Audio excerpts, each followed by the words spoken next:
Alors le dernier axe dont je voulais vous parler, il y aurait vraiment plein d'axes de sommeil, il y a aussi davantage de parasomnie, davantage d'hypersomnie, de somnolence chez les patients, mais c'est celui des comorbidités. Il est très important parce que les patients avec TDAH aussi souffrent beaucoup plus d'apnée du sommeil, les apnées obstructives, donc c'est les voies aériennes qui vont se fermer. Elles se ferment un peu, on ronfle, elles se ferment complètement, on fait une apnée du sommeil. Ces apnées du sommeil, c'est jusqu'à 30% des adultes avec TDAH, donc un tiers des patients avec TDAH. Donc le dépistage des apnées devrait être systématique en TDAH.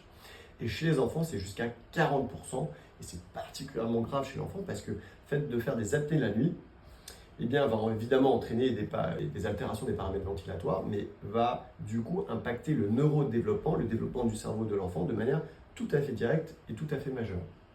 Donc ça se traite, ces apnées, il y a plein de traitements différents. Nos amis pneumologues sont les spécialistes de ces traitements des apnées. Et donc, quand on a un TDAH, on doit se faire dépister pour ces apnées, en particulier s'il y a des maux de tête, des sueurs la nuit, une somnolence en journée, si l'enfant ou l'adulte va aller uriner plusieurs fois la nuit. Certains enfants, par exemple, souffrent d'énurésie. Et bien, parfois, notamment si on a un TDAH, eh bien, cela peut être lié aux apnées du sommeil. L'autre grande cause dont il faut absolument parler, c'est le syndrome des jambes sans repos. C'est le fait d'avoir des impatiences dans les jambes, maximum au repos, maximum le soir, et soulagé au mouvement. Quand on a ces quatre choses-là, il n'y a qu'une maladie qui existe, c'est un diagnostic clinique, c'est le syndrome des jambes sans repos. Et les patients ne vont pas vous dire « j'ai un syndrome des jambes sans repos ». Les patients vous disent « moi le soir j'ai envie de bouger, je n'arrive pas à m'endormir, je n'arrive pas à aller au lit ». Si c'est un syndrome des jambes sans repos, il faut vraiment l'identifier. Pourquoi? Parce que la première cause, c'est la carence en fer. Donc c'est pour ça que la prévalence est beaucoup plus importante chez la femme, à cause des menstruations.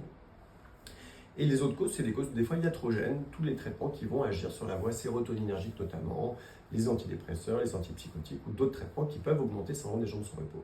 Et puis, dans le TDAH, à proprement parler de manière intrinsèque, il y a une vulnérabilité à présenter ce syndrome des jambes sans repos et un TDAH. Donc il y a vraiment une sorte de fragilité commune à ces deux maladies et une surreprésentation de syndrome des jambes sans repos.